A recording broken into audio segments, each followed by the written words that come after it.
Hello, welcome to my channel. Today I'm going to show you how I paint a bowl of lemons. If you hear any noise in the background, we've got a contractor in the house and you might hear some drilling or sawing or whatever he's doing. I'm using my regular palette, which is titanium white, primary yellow, raw sienna, raw umber, that's a lovely neutral, French ultramarine blue, hooker's green, or you could use sap green. I ran out of it, which is why I'm using hookers, and alizarin crimson. And I paint almost everything I do. Every one of my pictures is painted with this set of colors. For this painting I'm using a large round. I have a couple of 3/4 inch flats, a 1/2 inch flat, and a liner brush. This is a little more complicated than usual, so I did my drawing on tracing paper and transferred it to my canvas panel. I'm painting in acrylics and I'm using a flat, and I'm going to cover everything in a mid-tone first. If you want to see how I did the background, I'll put a link in the description for my video on painting backgrounds.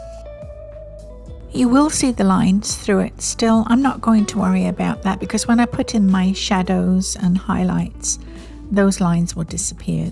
I like to think of my sketch as a guideline rather than something that I have to stick closely to and color within every line. That's not necessary.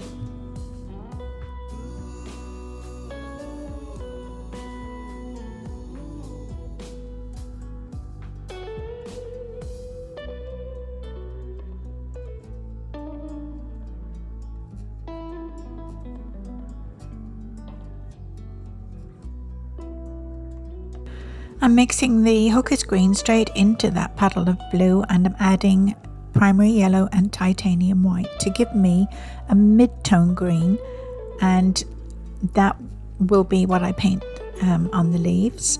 And I'll add highlights and shadows later on once I've got my entire painting covered in the mid-tone. For me, that's the first step anytime, is to cover the canvas in a mid-tone. When I'm painting leaves, I let the brush do the work. I'm using a flat brush and I pull the leaf in from the outer edge in toward the center vein using my mid-tone green.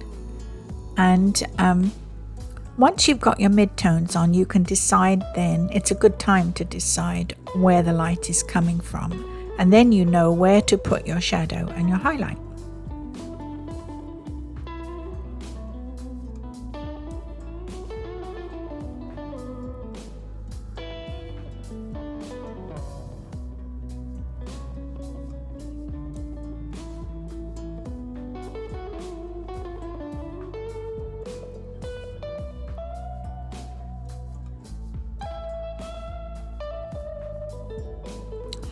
I'm going to show you the difference between transparent paint and opaque paint with the lemons. I'm using a small flat and I'm using just straight primary yellow out of the tube, and you can see it has no body. You can see right through it. It doesn't cover the canvas or anything that's on the background. Once I mix titanium white to it, it becomes opaque, has a full-bodied color of its own, and it hides the background. This is still a very early stage in the painting. It still looks very rough. There are no details, no highlights or shadows, just the plain mid-tone, the basic color, and it looks very rough. Don't give up on it. It is hard not to give up on it when it's at this stage because it looks like nothing on earth, honestly. We have to refine it by adding those highlights and shadows. Using a liner brush and raw sienna, I'm going to highlight the stems, well, actually not highlight them, but reinforce the stems and put a vein in the center of the leaf. Don't worry if you make these too thick or they're a little sketchy, you didn't get enough paint on. All those things can be corrected. Don't worry about the little things. When you're painting in acrylics, you can correct anything. It's such an easy paint to use. It's such an easy way of painting. There's nothing that you can't fix when you're using acrylic paint.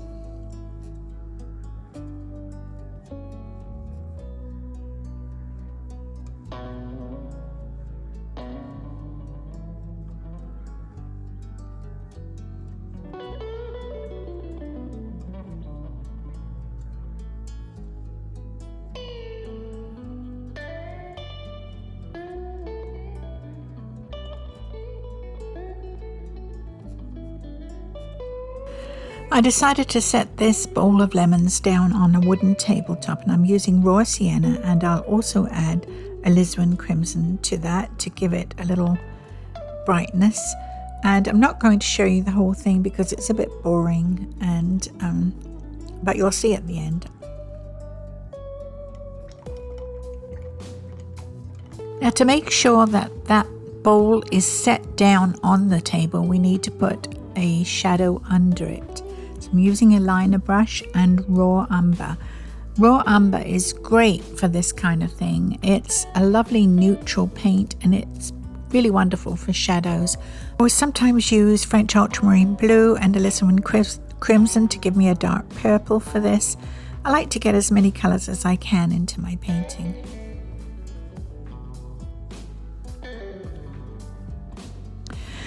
I want to show a reflection of the bowl in the tabletop, and to do this I'm using French ultramarine blue, but as I go along I realise it's just not, it's too transparent for the job, and I end up mixing titanium white in with it to give it a little body, to make it a little more opaque, and used that for the reflection.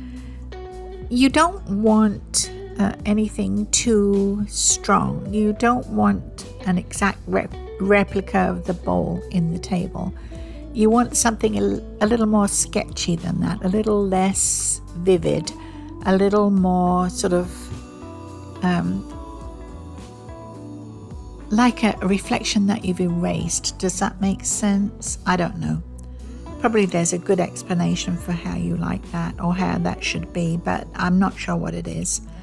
But I try to make it as sketchy as possible. I use a dry brush to brush some of it out and leave the barest minimum reflection in there.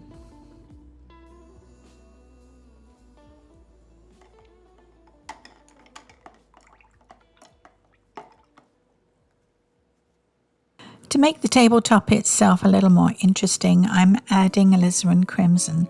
I love alizarin crimson in my paintings because I feel it gives it life, it gives it vibrancy, it makes the painting pop a little bit. And I almost always find a place to use alizarin crimson and French ultramarine blue. Sometimes I use the Taylor colors, and recently I've found a whole set of colors that I hadn't tried before, that I use straight out of the tube. I don't mix them with anything, and just to add a little more colour, a little more interest into my paintings.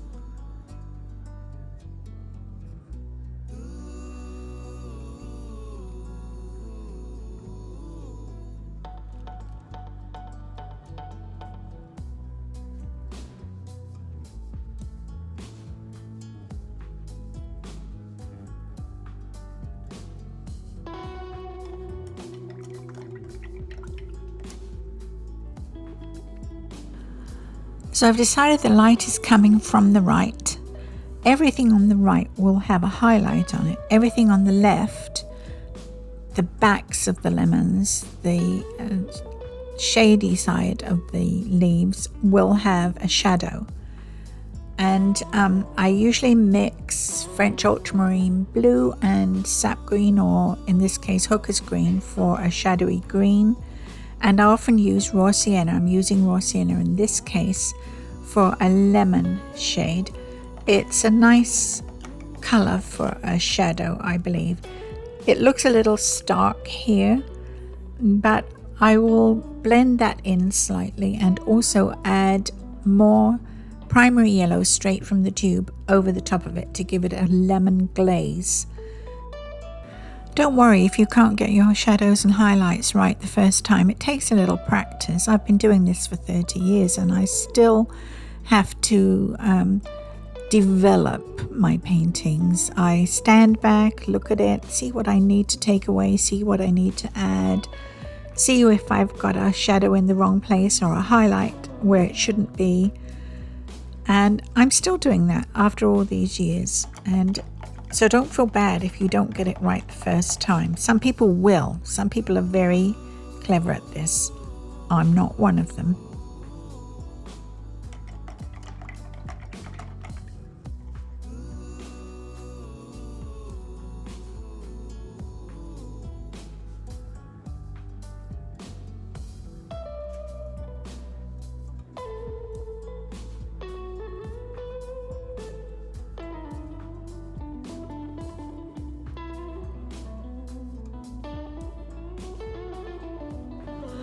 A damp dry brush or a completely dry brush are very good for blending when you get to that stage.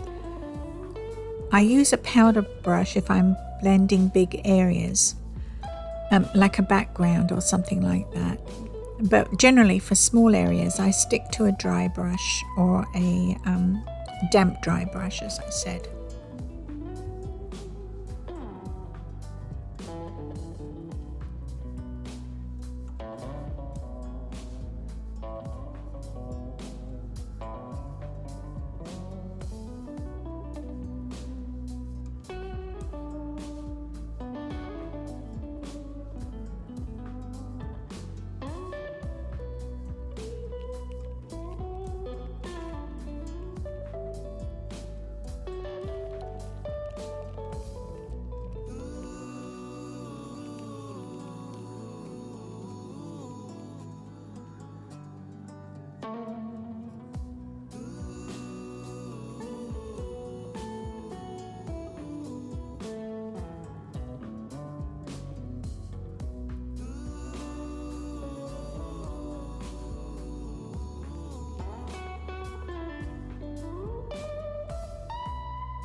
I've mixed a paler yellowy green for the highlight on my leaves, and I'm drawing the leaf in, as always, from the outer edge in toward the vein.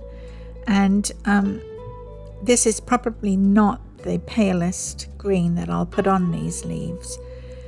It's important to stick to the direction of the light. Once you've made that decision, try to stay with it. Try not to go off it, because it will affect how your painting looks.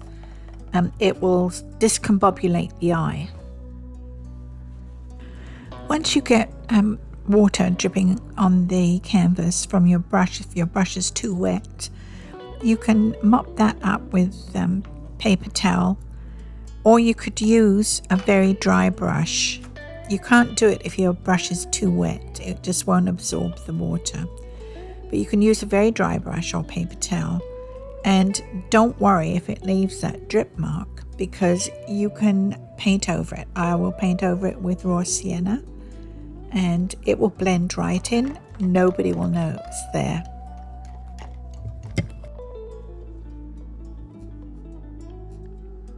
For the shadow side of the leaves, I'm mixing French ultramarine blue and Hooker's green. I will say that sap green works just as well. I usually work with sap green, but I ran out of it and I couldn't find it when I went down to Michael's, so I have to go again. It is my favorite green to work with, and but Hooker's green works very well.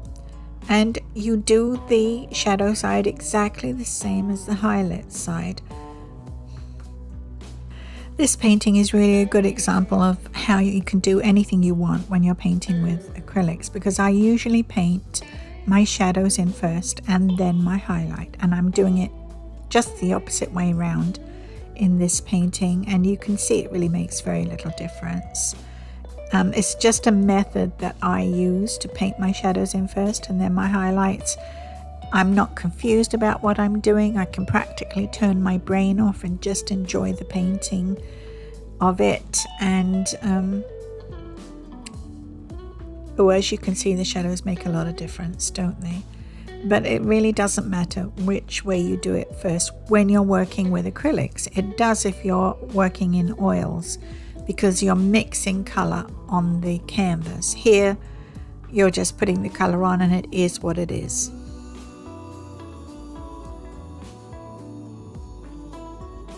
I mixed a paler blue with French ultramarine blue and titanium white as a highlight for my bowl, but it's not that satisfactory. It's okay for that sort of hazy glaze you get just before the highlight, but it needs something extra.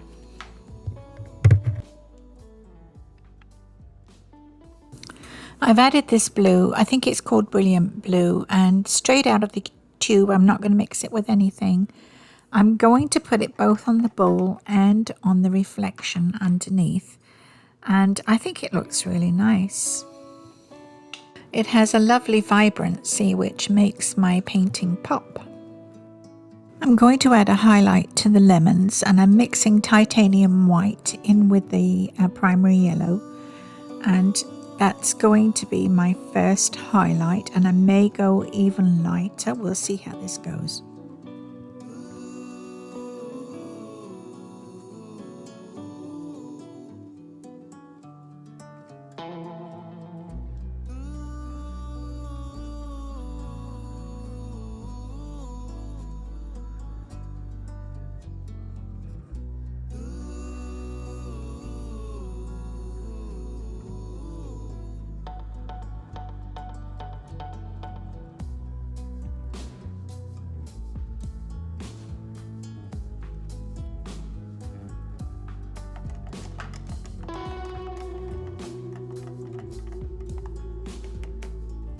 I want to blend in the highlight with the shadow, so I'm drying off my brush on paper towel, making sure I've got all the moisture out of it, and I'm just running the brush over the line between the two paints, two different colors.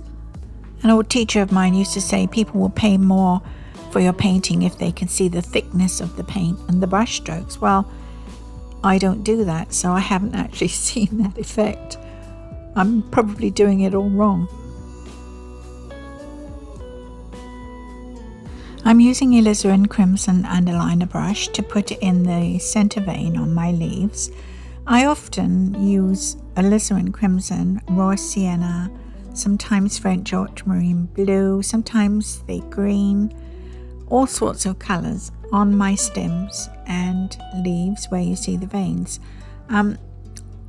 It's because I like to see a lot of color in my painting, but also it makes them more interesting. They're not in and of themselves particularly interesting, but if you can get a little orange highlight in or a little dark blue shadow, then you've added a little interest. So that's the way I paint. Not everybody will, and you have to develop your own ideas and vision. And that's what makes your painting become unique and identifiable as your work.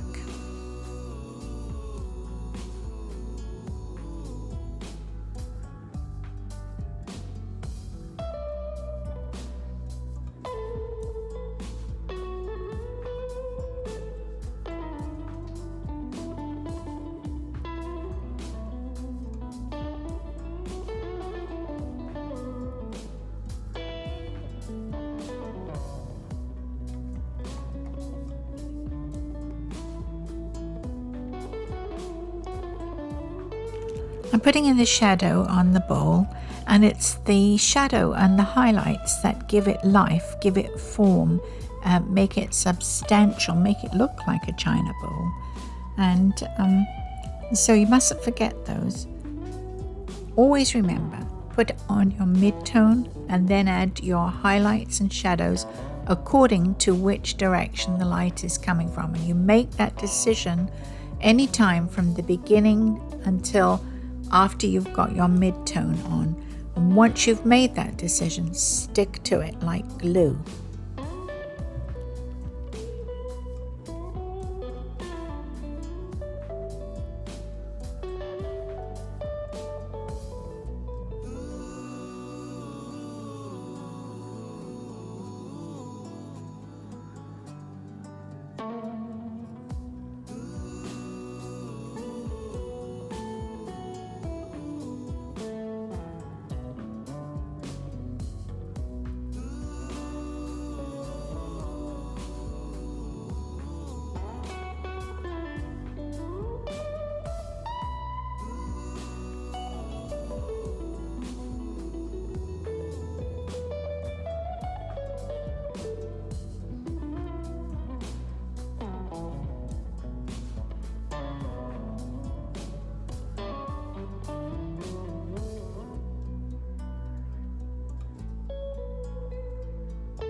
Don't forget that the things in the bowl will also cast a shadow, the overhanging leaves, and if you're doing something like flowers, the flowers themselves will have a reflection in a china or glass vase or silver vase that will be the color of the flower.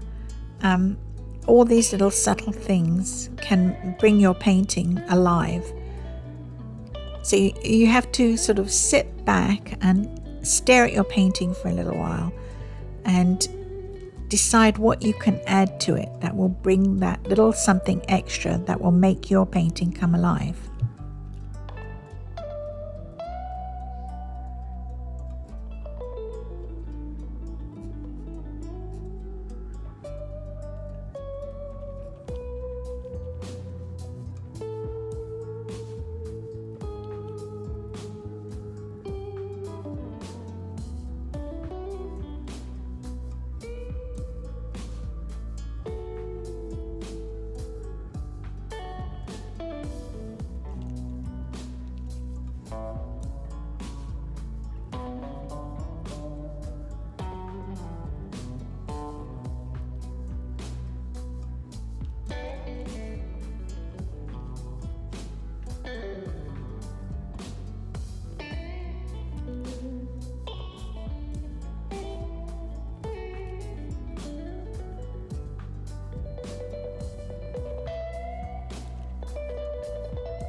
Although there's a highlight on the bowl, I'm going to add a little extra with straight titanium white. Don't add any color to it. And I think that enhances the painting overall.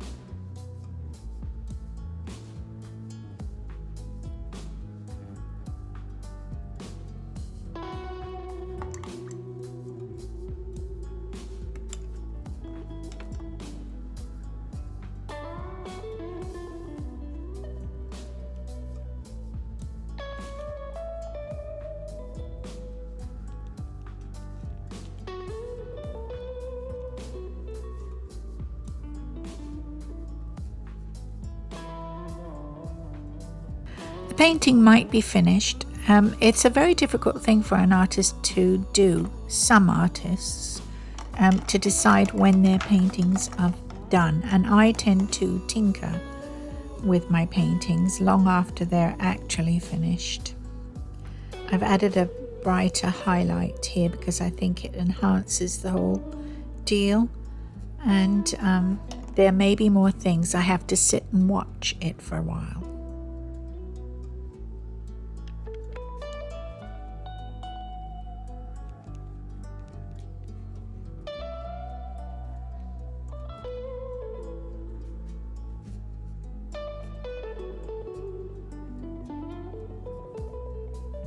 I sometimes finish my paintings off with markers, and I don't think that this painting is the right painting for that treatment.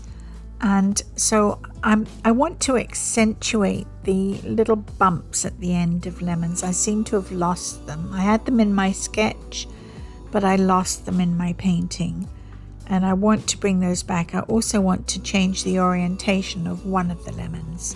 So I'm going to add some shadow to that one. That's the one in the foreground, this one here. And I just want that to have that little bump on the end. And we'll see what we can do. But really, basically, this is the end of the painting. I'm really done with it.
Well, I tinkered with it for quite a while, and then I went in and used primary yellow and glazed over my lemons, and I think they look good. They have a much more yellow look.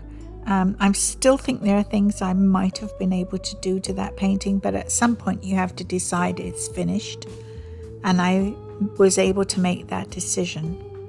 And I'm pretty pleased with it. I think it's a very pleasant painting to look at.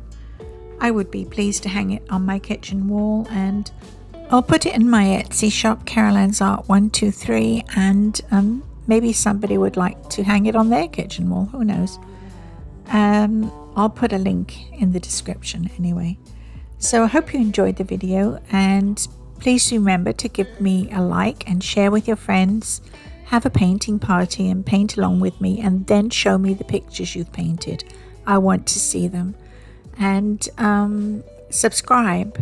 That helps my channel grow. And thank you very much for watching, and thank you if you've already subscribed. I managed to reach 1,000 subscribers. That's wonderful. So that's all for now, and I'll see you next time. Bye bye.